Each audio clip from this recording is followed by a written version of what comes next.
చూచుటకై వారు బయలుదేరి వచ్చి మాకెట్టి ప్రత్యుపకారము చేయుచున్నారో దృష్టించుము. మా దేవా నీవు వారికి తీర్పు తీర్చవా. మా మీదికి వచ్చు ఈ గొప్ప సైన్యముతో యుద్ధము చేయుటకును మాకు శక్తి చాలదు. ఏమి చేయుటకును మాకు తోచదు. కొన్నిసార్లు మనకు అనిపిస్తుంది కదా, అయ్యా నా శక్తి సరిపోదయ్యా, ఈ ఉద్యోగం నాకు రావాలంటే ఇదిగో ఇంతమంది ఉన్నారు, నా శక్తి, నా జ్ఞానము, నా టాలెంట్ సరిపోదు. నువ్వు నాకు తోడుంటే నీ అద్భుతం జరుగుతుంది. అయ్యా ఈరోజు నేను ఇందులో చిక్కుకున్నాను, ఇదిగో ఈ సమస్యలో నేను చిక్కుకున్నాను, ఇందులో నుంచి బయటికి రావడము నా వల్ల కాదయ్యా, ఇది నీ వల్లనే అవుతుంది. కొన్ని సమస్యలు మనుషుల వల్ల కాదు బయటికి రావడం, దేవుని వల్ల తప్ప. అది నువ్వు తెలుసుకుంటే బాగుపడతావు. ఇంకా లేదు నేనే ట్రై చేస్తాను, నా వల్ల అవుతుంది అనుకుంటే అది ఎప్పటికీ కాదు. మీ నాయన వల్ల కానీ మీ తాత వల్ల కానీ ఇప్పుడు నీ వల్ల అవుతుందని నువ్వు అనుకుంటున్నావా? వాళ్ళకి లేనిది నీకు ఇచ్చాడు దేవుడు. ఏంటంటే దేవుని సహాయము, దేవుని తోడు, దేవునితో నడవడం. అప్పుడు వాళ్ళకి లేదు కాబట్టి వారు పొందలేకపోయారు. ఇప్పుడు దేవుడు నీకు ఉన్నాడు కాబట్టి, దేవునితో నువ్వు నడుస్తున్నావు కాబట్టి, దేవుని సహాయం నీకున్నది కాబట్టి నువ్వు చెయ్యగలవు, నీ వల్ల అవుతుంది, ఇది నీకు సాధ్యము. హల్లెలూయా. ఇది నాకు అసాధ్యము అని నువ్వు అనుకుంటున్నావు, కానీ దేవుడిది సాధ్యపరిచి నీకు ఇచ్చే సమయములో నువ్వు ఉన్నావని నువ్వు గ్రహించాలి. హల్లెలూయా. నేను నిలబెడతాను, నీకు నేను తోడుగా ఉన్న, భయపడకు. ఎట్లా ప్రభా, నేను మోయగలనా?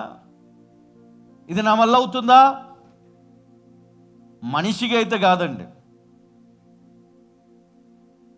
పవన్ పాల్ అంటే కనుక కాదు. దేవుడు ఉన్నాడు, నాకు దేవుడు సహాయం చేస్తాడు అనుకున్నాను కాబట్టే దేవుడు ముందుకు తీసుకుపోతా ఉన్నాడు. హల్లెలూయా, హల్లెలూయా. మరి ఈరోజు దేవుడు నిన్ను ధైర్యపరచబోతా ఉన్నాడు. హల్లెలూయా. ఈరోజు నువ్వు ఎంత భయంకరమైన ఒత్తిడిలో ఉన్నా, పక్కన వాళ్ళకి చెప్పండి, నువ్వు ఎంత భయంకరమైన ఒత్తిడిలో ఉన్నా, ఇబ్బందుల్లో ఉన్నా, అప్పు బాధలో చిక్కుకున్నా, రోగము చేత బాధపడుతున్నా, చెప్పుకోలేని సమస్యలతో సతమతం అవుతున్నా, ధైర్యం తెచ్చుకో ఈరోజు. ఎందుకంటే చెప్పండి, ఎందుకంటే దేవుడు నీకు తోడుగా ఉన్నాడు. మనుషులు కాదు, దేవుడు నీకు సహాయం చేస్తాడు, దేవుడు నీకు మార్గము తెరుస్తాడు. నీ సమస్యలతో నువ్వు ఓడిపోవు, ఈ సమస్యలతో నువ్వు చచ్చిపోవు. ఈ సమస్యలన్నీ పోయి నువ్వు దేవుణ్ణి ఘనపరుస్తావు, దేవుని మహిమపరుస్తావు. అద్భుతమైన సాక్ష్యమును దేవుడు నీకు ఇస్తాడు. హల్లెలూయా. దేవునికి మహిమ కలుగును గాక. 12వ వచనం. మా దేవా నీవు వారికి తీర్పు తీర్చవా. మా మీదికి వచ్చు ఈ గొప్ప సైన్యముతో యుద్ధము చేయుటకును మాకు శక్తి చాలదు. ఏమి చేయుటకును మాకు తోచదు. నీవే మాకు దిక్కు అని ప్రార్థన చేశాను. చూడండి, అందరూ కలిసి ఇక్కడ వాళ్ళు ఏం చేస్తారంటే, మాకు శక్తి సరిపోదయ్యా, మా వల్ల కాదయ్యా ఈ బాధ నుంచి బయటికి రావడము, ఈ నరకంలో నుండి బయటికి రావడం, ఈ దాస్యంలో నుండి బయటికి రావడం, ఈ గొడవలు చుట్టూ, ఈ గొడవలు. ఆ రాజ్యములో మంచి పరిపాలన ఇవ్వాలి, అందరూ సంతోషంగా ఉండాలి. కానీ ఇప్పుడు మరణ భయం వారికి. ఒకవేళ యుద్ధం ఓడిపోతే అందరినీ కూడా ఏం చేస్తారు అమ్మా? వీలైతే చంపుతారు, లేదంటే దాసీలుగా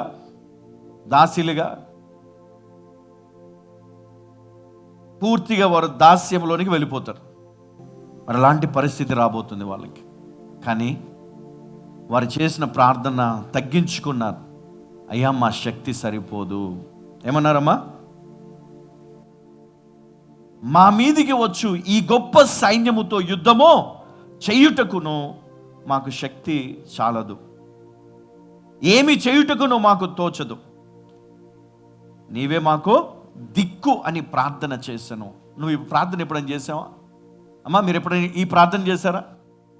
అయ్యా ఈ బాధలు, ఈ అప్పులు, ఈ గొడవలు, ఈ సమస్యలు, ఈ ఇబ్బందులు, ఇందులోంచి బయటపడడం నా వల్ల కాదు, మాకు ఏ మార్గము లేదు, మాకు దిక్కేది లేదు, నువ్వే మాకు మార్గము, నీవే మాకు దిక్కు అని నువ్వు మొరబెట్టినావా ఎప్పుడన్నా? అమ్మా, ఏ రోజైనా ఈ విధంగా ప్రార్థన చేసినమ్మా? యుద్ధం చేసి యేసు నామములో పో, యేసు నామములో పో అని ప్రార్థన చేస్తాం. పోయిందా? నీ శక్తి సరిపోదని గ్రహించే జ్ఞానము నీకు వచ్చిన నాడు నువ్వు దేవునికి మొరపెడతావు. హల్లెలూయా. ఆ జ్ఞానం దేవుడు ఆల్రెడీ మనకి ఇచ్చాడమ్మా. కానీ ఈరోజు నేను చెప్తున్నాను, మీ లైఫ్ చేంజ్ కాబోతుంది. మీ లైఫ్ చేంజ్ కాబోతుంది. ప్రార్థన అనేది ఏదో మనము అది చేస్తేనే బాగుపడతామని కాదు, కానీ ప్రార్థన అనేది దేవునికి మనము మన సమస్యలు చెప్పుకుంటాం.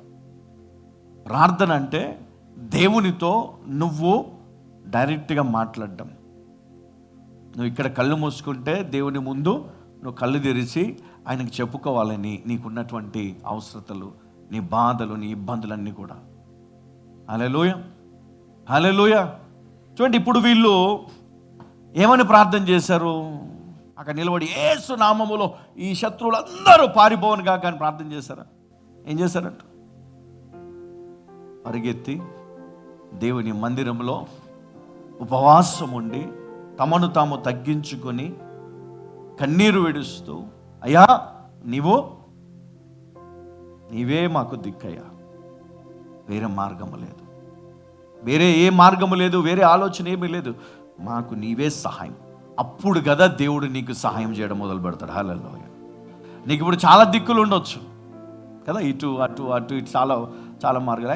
పాస్టర్ ఇది కాకపోతుంది, ఈ చర్చ్ కాకపోతుంది, వీళ్ళు కాకపోతే ఏంటి, ఇక్కడ మనకు రెస్పెక్ట్ లేదు, ఇక్కడ అది లేదు, ఇది లేదని మనం అనుకుంటాం. కానీ దేవుడు ఎందుకు నిన్ను టెస్ట్ చేస్తున్నాడు?